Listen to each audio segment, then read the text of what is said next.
What you're going to perhaps hear from me is going to be a little different from somebody who's been outside the sector.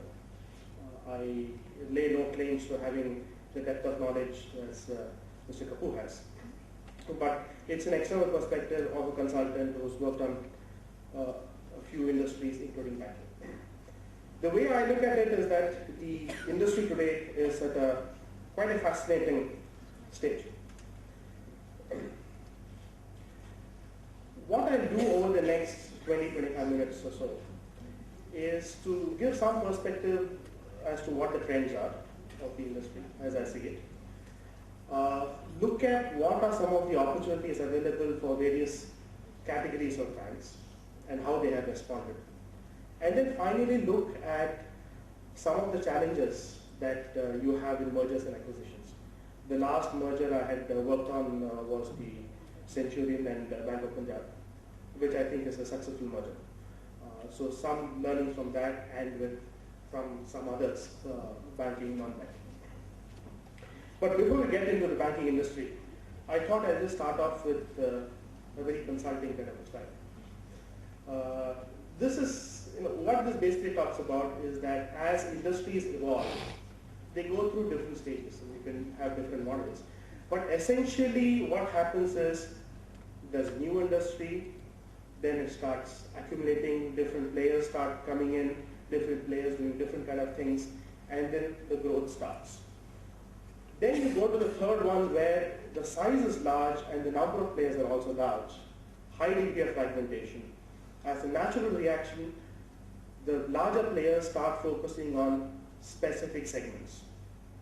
Once they do that, their profitability increases, all that wonderful stuff happens. Then finally into the last phase where consolidation happens, either outright consolidation or virtual consolidations. Could be alliances, could be any of the others. The research has shown that almost every industry has gone through something like this. And no reason to believe that banking should be different. Banking in India should be different. But anyway, let's see. Let's look at the trends and see whether, from what we see of the trends today, whether this will happen to Indian banking as well. Starting with the trends, a historical perspective.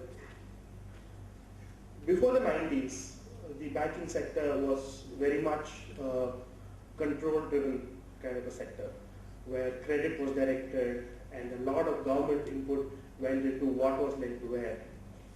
And considerations were not necessarily always commercial. At the same time, you had a fair bit of explosion of branches, especially in the nationalized banks.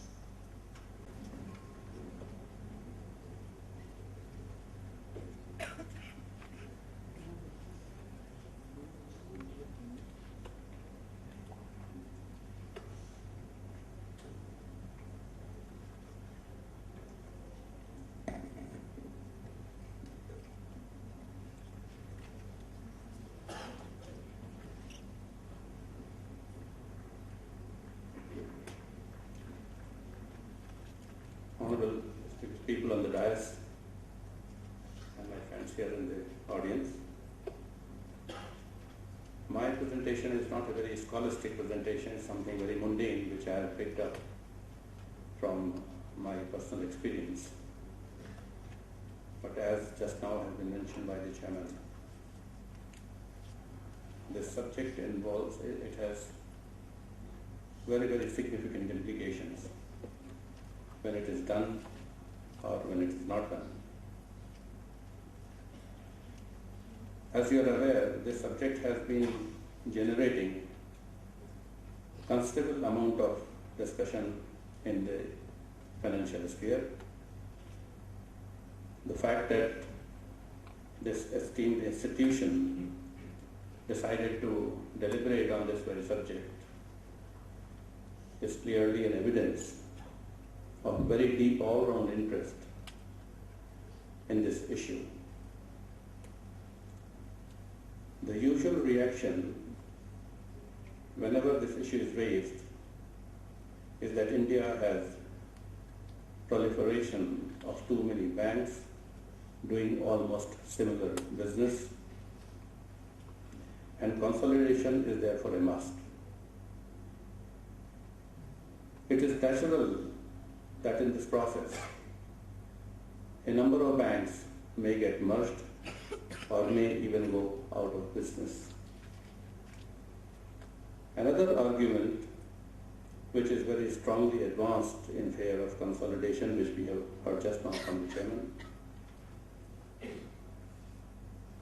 is that size of our banks is too small when compared to the global players. And in order to compete with them, a process of consolidation which would put in place stronger and bigger banks in our country is a must.